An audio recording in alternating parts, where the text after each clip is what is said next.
La Agencia Federal para el Manejo de Emergencias, FEMA por sus siglas en inglés, lanzó una aplicación gratuita en español con información sobre lo que puede hacer antes, durante y después de un desastre para mantener a sus familias y comunidades seguras.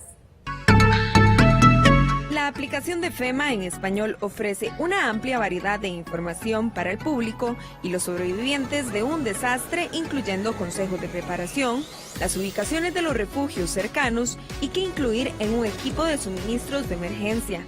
Algunas de las características claves de la aplicación incluyen consejos de seguridad a prepararse para los desastres naturales, al proporcionar consejos sobre cómo mantenerse al tanto de posibles riesgos y saber qué pasos tomar antes, durante y después de una emergencia, ubicación de algunos de los lugares de reunión en emergencia y solicitar asistencia.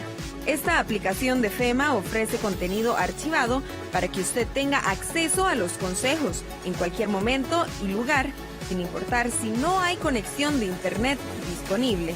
La aplicación es gratuita y disponible para los teléfonos iPhone y Android.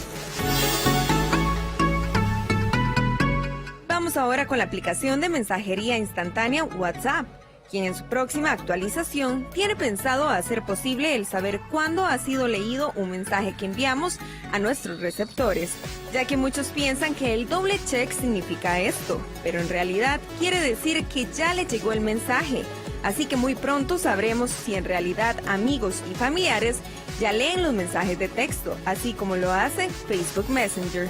Recuerde, tenemos una cita este viernes con más avances tecnológicos. Yo soy Delany Zúñiga, su reportera digital. Nos vemos en la red.